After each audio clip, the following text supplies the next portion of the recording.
Hello friends, কেমন আছো সবাই? আশা করি সবাই খুব ভালো আছো। আজকে আমি চলে এসেছি একটা রেসিপি নিয়ে, আর সকলের মুখে লেগে থাকার মতো কিন্তু এই রেসিপিটা খুব সহজেই বাড়িতে বানিয়ে ফেলতে পারো, আর সবাই কিন্তু তোমার প্রশংসাই করবে। তো স্কিপ না করে পুরো ভিডিওটা দেখতে থাকো। তো চলে এসেছি রান্নাঘরে, আর এখানে এসে দেখো আমার কড়াই বসিয়ে দিয়েছি। কড়াইটা গরমও হয়ে গেছে, আর এর মধ্যে একটু ঘি দিয়ে দিলাম।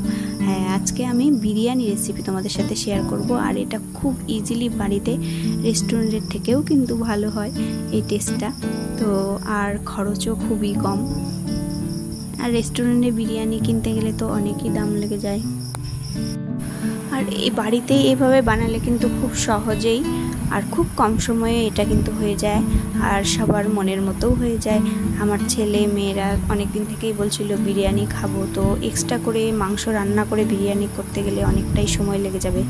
আর তো আমার এখানে দেখলাম আজকে একটু মাংস বেঁচে গেছে, তো ওটা দিয়েই শুধু ভাতটা আলাদা করে নিয়েছি, বিরিয়ানির যে ভাতটা হয় সেটা, আর বাকি এই মাংসটা দিয়ে করব। তো এখানে দেখো আমি লেয়ার দেওয়া শুরু করেছি, আর প্রথমে আমি শুধুমাত্র দুটো লেয়ারই দিব, নিচে একটা আর উপরে একটা। তো এখানে দেখো মাংস আর আলুটা দিয়ে দিচ্ছি, আর গ্রেভিটা তোমরা চাইলে বেশিও দিতে পারো, কমও দিতে পারো। আর এখানে দেখো আমি একটু পেঁয়াজের বেরেস্তা তৈরি করে রেখেছি, তো পেঁয়াজের বেরেস্তাগুলো দিয়ে দিলাম। আর আমার এটা পাত্রটা খুবই ছোট, তাই আমি দুটো লেয়ারই দিচ্ছি। আর তোমরা যদি বেশি করে করতে চাও তাহলে বড় হাঁড়িতে করে করতে পারো। তো এখানে দেখো আমি ভাতগুলো দিয়ে দিচ্ছি, দিয়ে এবার ভাতগুলোকে ভালো করে আমি চেপে দিয়ে এবার এর উপরে দেখো ডিম দিয়ে দিলাম। আমার কিন্তু এটাই সেকেন্ড লেয়ারই লাস্ট, এরপরে আর কোনো লেয়ার দিতে পারবো না, কারণ আমার কড়াইটা খুবই ছোট। তো এখানে আবারও সেই মাংসগুলো একটু দিয়ে দিচ্ছি, আর আমি একটু গ্রেভিটা দিয়ে দিচ্ছি কারণ একটু মাখো মাখো হবে। তো তোমরা চাইলে গ্রেভিটা কমও কিন্তু দিতে পারো।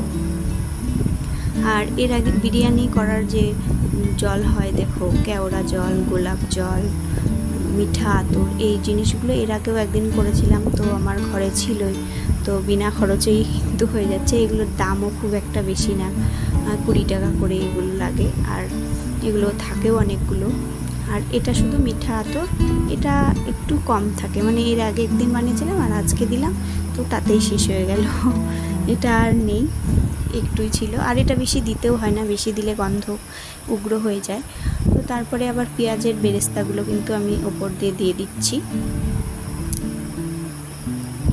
তারপরে এক এক করে যে বিরিয়ানি মশলাটা, হ্যাঁ সেটা কিন্তু দিতেই হবে, যে সানরাইজের 5 টাকা দামের যে একটা বিরিয়ানি মশলা পাওয়া যায়, সেই মশলাটাই আমি দিয়ে দিলাম। আর তারপরে গরম মশলাটাও দিয়ে দেব, দিয়ে তারপরে একটু নুন দেব। আর হ্যাঁ, লঙ্কা গুঁড়োটা আমি দিচ্ছি কারণ একটু ঝাল ঝাল হলে খেতে ভালো লাগবে, আর তোমরা যদি চাও নাও দিতে পারো।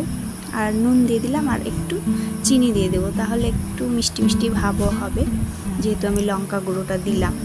তো তারপরে ওপর থেকে ঘিটা আমি ছড়িয়ে দেবো, ব্যাস আমার লেয়ার কিন্তু কমপ্লিট।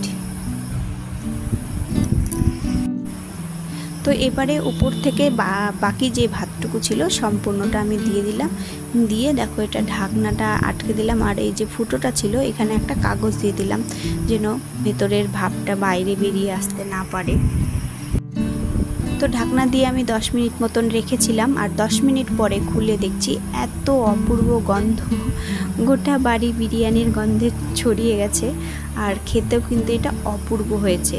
আর আমি যেহেতু গ্রেভিটা একটু বেশি দিয়েছি, তাই কিন্তু কালারটা একটু সাদা সাদা নেই, তোমরা চাইলে গ্রেভি কম দেবে, তাহলে সাদা সাদা কালারটা হবে যদি তোমরা চাও। আর আমার এই কালারটাই ভালো লাগে, তো আমার রান্না একেবারেই কমপ্লিট।